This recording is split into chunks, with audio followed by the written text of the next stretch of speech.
Hey y'all, we have made it to day 10 of the mid-year reset. And today we're naming what so many of us try to do, which is heal in the middle of the fire, trying to process trauma while still living in it, trying to repair while still being hurt, trying to find clarity when everything around you is still chaos. I'm keeping it 100 with you right now. Healing gets glamorized. We are sold this idea that healing looks like crystals and smoothies and Sunday resets. But real healing, sometimes it looks like crying in your car on your lunch break, shutting the door in your office and crying, coming home and crying. But that's real healing. That's what healing looks like. Sometimes it looks like journaling in secret because you can't talk to anyone.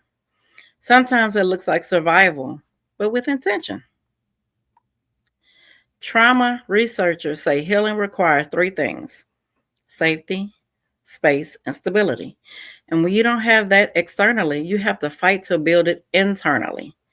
You don't need perfect conditions to begin. You just need permission to start right where you are. There was a season when I was still in the middle of everything I now coach people through. I was still being mistreated, still doubting myself, still trying to hold a house together that was falling apart emotionally. And I told myself, when it gets quiet, then I'll heal. Ask me if that day ever came. The quiet didn't come. So I had to create my own. And that's when I had my nervous breakdown. And that is not the way that I intended on starting my healing journey. But I journal when everyone else was asleep. I journal in the car. I go in my wellness room and journal. If I didn't have my journal on me, I would write voice memos just to remind myself of my worth. And I'd take 30 seconds to breathe before I walk back into the same rooms that broke me. And slowly, those tiny acts added up. I wasn't healed yet, but I wasn't lost anymore either. So I want to let you know that you might be in the fire, but you can still build a safe space inside yourself. So here are your journal prompts to get started. What can I do today that makes me feel grounded, even if life is messy? What does my nervous system need more than anything right now?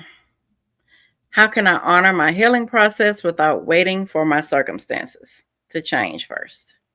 Because your circumstances might not ever change, sis. You have got to start the healing process right where you are. So drop "I'm still standing" in the comments if this hit. And if you're walking through fire, you don't have to wait to be rescued. You can start healing now. Grab one of my guided journals or grab my Quiet as Kept healing box to help anchor you while you are doing the work. You don't have to be fully healed to begin healing.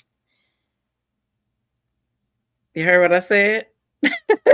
You don't have to be fully healed to begin healing. You just have to decide that chaos doesn't get the final say. I know you are tired of the chaos, and I'm proud of you for showing up. Let's just keep going. See you later.